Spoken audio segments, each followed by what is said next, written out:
नमस्कार प्यारे मित्रों, वेदना चैनल में आपका स्वागत है। मेरी आज की कहानी है जूठन। छन आंगन से आई थाली गिरने की आवाज़ से बहू सुमित्रा दौड़ती हुई वहां पहुंची। क्या हुआ अम्मा, थाली काहे गिरा दी? बमुश्किल शब्द निकले सुमित्रा के मुख से। न जाने कौन घड़ी में तू निकम्मी हमारे गले पड़ गई। अरे 4 आदमी का खाना बनाने में भी मौत आती है तुझे।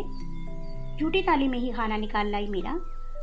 सावित्री देवी ने मुंह से शोले बरसाते हुए जवाब दिया। गुस्से से उनका शरीर कांप रहा था। आवाज में इतनी गरज कि नई नवेली बहू सुमित्रा की रुलाई फूट पड़ी। रूंधे गले से ही उसने क्षमा याचना की। गलती हो गई अम्मा, साफ न हुई होगी थाली सही से। आगे से ना होगा।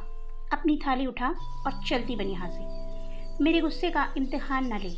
अम्मा फिर गरजी। बहू सुमित्रा ने सुबकते हुए थाली उठाई और रसोई घर की ओर चल दी। इधर अम्मा सावित्री देवी लगी रगड़ रगड़ कर नहाने।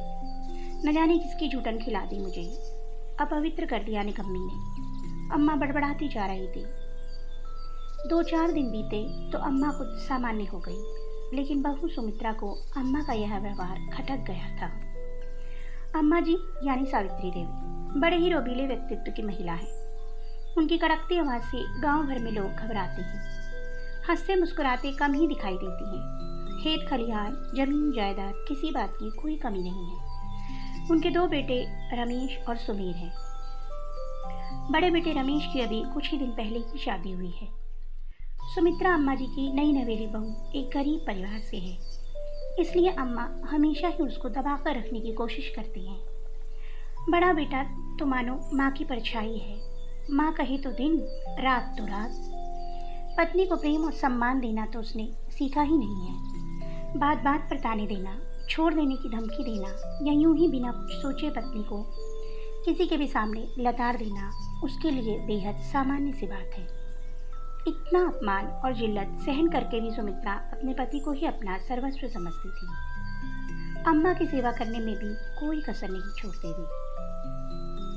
18 बरस की कमसिन सी सुमित्रा अपनी माँ की इकलौती संतान थी। गरीबी ने उसे पत्थर की तरह मजबूत बना दिया था। कमर तोड़ मेहनत और ऐसे छोटे मोटे प्रहार जिनसे आम लड़कियों का स्वाभिमान चूर चूर हो जाता है, सुमित्रा बिना माथे पर शिकन लाए सह जाती थी।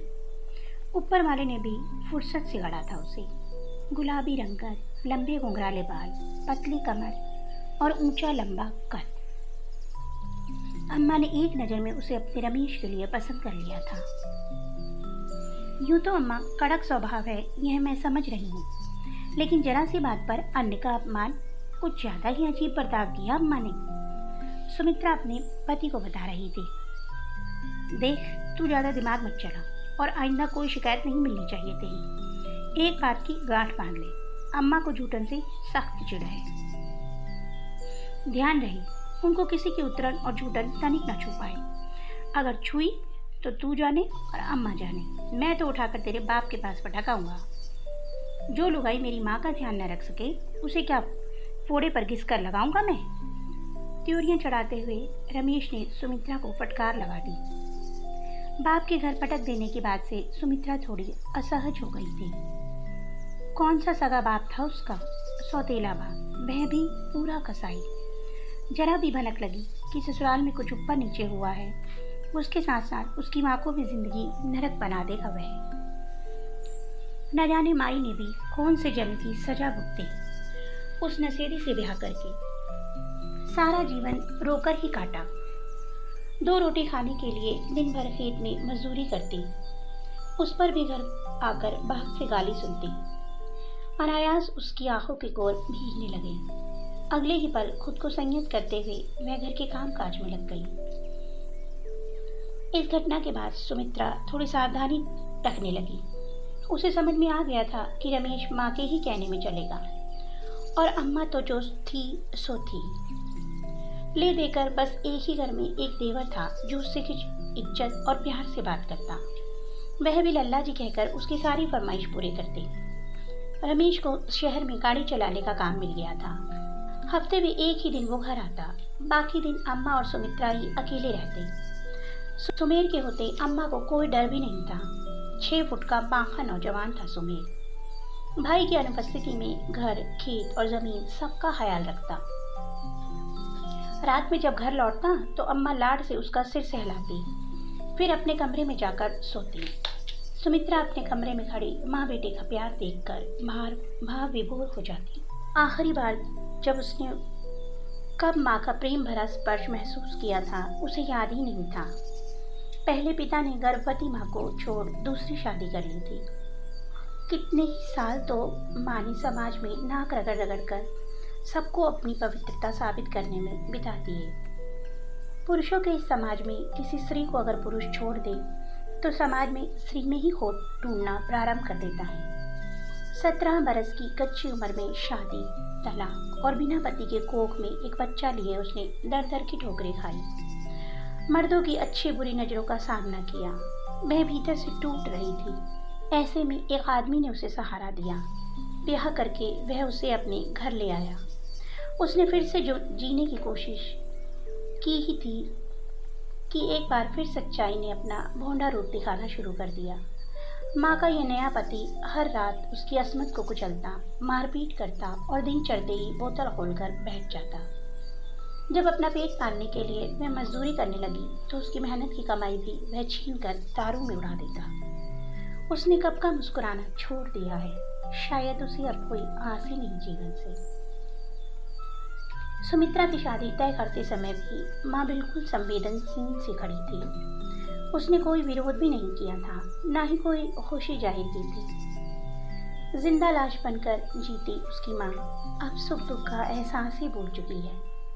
उसका हृदय खाली हो चुका है, जिसमें न प्रेम है न नफरत। सुमित्रा ऐसे ही बिना ममता की छाँव के बड़ी हुई है, इसलिए माँ बेटे का प्रेम देख अक्सर भावनाओं में बह जाती।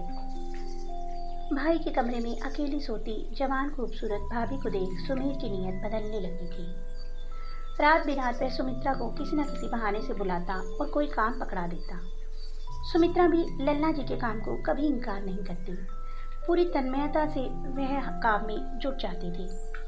उधर सुमीर बदनियती से उसे घूरता रहता। दिन में भी सीधे पल्ले की भारी भरकम साड़ी और सिर पर पल्लू ओढ़े रहने वाली सुमित्रा रात में हल्की जॉर्जेट की साड़ी पहन लेती। उस पर भी उसका बेफिक्र से उठता आंचल और खुले बालों की लटें और उड़कर सुमीर के दिलों में हलचल पैदा कर देती थी। अम्मा को सुमीर का यूं सुमित्रा से बोलना बतलाना बुरा ना लगता था। ना ही उन्होंने कभी सुमित्रा को बिना घूंघट के सुमीर से बात करने को मना किया था। सुमीर के हंसी मजाक को भी वो उसका अपना बचपना समझकर नज़रअंदाज कर देती थी। सुमित्रा के मन में कोई खोट नहीं था। वह तो बस दो मीठे बोल की प्यासी थी, जो उसने जीवन में कभी सुने ही नहीं थे। पहले बाप और फिर पति भी गैर मिजाज मिल गया था। किस्मत में अगले पल क्या होने वाला था, इसका अंदाजा नहीं था सुमित्रा को। समय बीत रहा था। सुमीर की गिद्ध दृष्टि भी सुमित्रा पर बढ़ती जा रही थी। एक दिन खबर मिली कि अम्मा की खास सहेली चकोरी की हालत गंभीर है। रात का समय था। अम्मा की बेचैनी देख सुमीर ने कहा, काहे चिंता करती है अम्मा, मैं तुझे अभी मौसी के पास पहुंचाए देता हूँ। आधी रात ही अम्मा सुमीर को लिए निकल पड़ी। चकोरी के घर पहुंचकर अम्मा ने सुमीर को वापस घर लौटने को कहा। बहू को घर में अकेले नहीं छोड़ सकते, तू अभी घर के लिए निकल। यहाँ की खबर मैं टेलीफोन पर कर दूंगी। सुमीर देर रात को घर पहुंचा। सुमित्रा को अपना ही इंतजार करते पाया। मौसी ठीक तो है ना लल्ला जी? चिंता में नींद ही नहीं आ रही थी। सुमित्रा ने कहा, ठीक क्या, उनका आखिरी वक्त समझो। ओह भाभी, एक कप चाय बना दोगे? थकान बहुत हो गई है। अभी लाई। आंचल समेटते सुमित्रा रसोई की ओर बढ़ गई।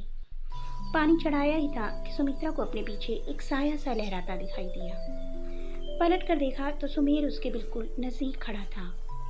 वासना से भरी नज़र उसने सुमित्रा पर डाली।